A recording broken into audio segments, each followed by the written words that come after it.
April 2025 Global Financial Stability Report was launched by the International Monetary Fund during the 2025 spring meetings of the World Bank Group and the IMF, currently being held in Washington, D.C.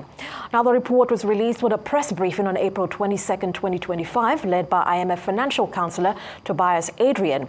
Arise Morning Show co-host Rufai Oseni brings us a summary of key points from the report. Let's have a look. All right, two questions. I'm Rufai Oseni from Nigeria Rise TV. I'm coming to you, sir. Yes, you brought back fiscal discipline to Argentina, but can you quantify the harmful effect on the lives of the citizens? And that's what we don't talk about. The strikes, the protests, the fact that people don't have money in their pockets. Secondly, you also talked about building resilience. But how do we build resilience where most of the country in the G24 have one similar problem?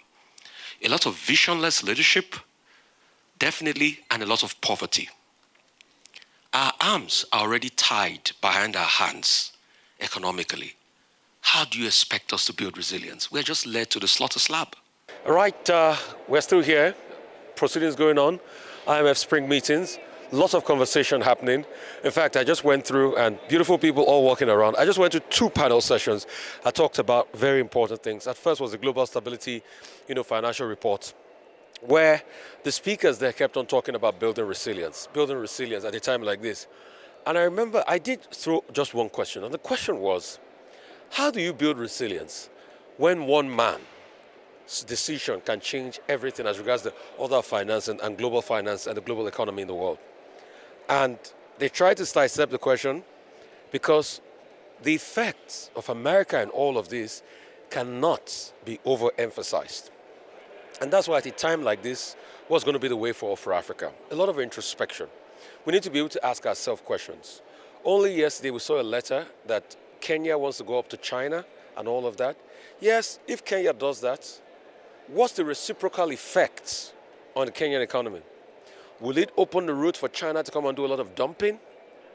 Because this is trade, for crying out loud. So the question is, how are African countries going to build resilience at a time where there's a lot of uncertainty, and this uncertainty cannot be highlighted? I mean, when you look at everywhere in the world, these are the problems we're having.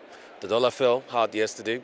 The IMF projections were out today. The outlook on things, global growth scaled, and even in the UK too, scaled down.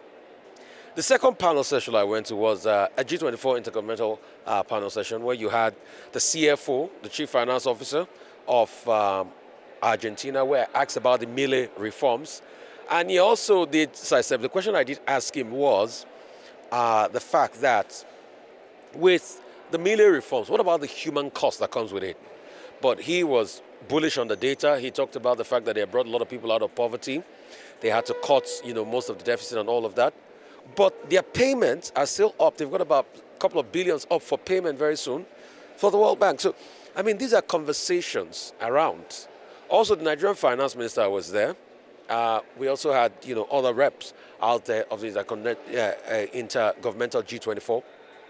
I did also pose another question, and the question was, we've had a lot of visionless leadership across some of the countries on the G24 in sub-Saharan Africa. Then how do you compete effectively in the world when you have a cocktail of visionless leadership and you have massive poverty? The response was, yes, you have some countries doing well, countries like, other top countries, China and all of that. But when you look at countries across board on the African continent, there's been a lot of visionless leadership, not calibrating properly, not looking at the future, not introspecting as regards what can be done. The big question will be, how do you then build the economy? How do you build vision? And how do you build resilience at a time like this? So that's the conversation we're having. I just had the CBN governor walk through me, Mr. Olawale Cardoso there. So these are ongoing conversations, and let's just hope that we start to really ask those key questions across the African continent, which are key.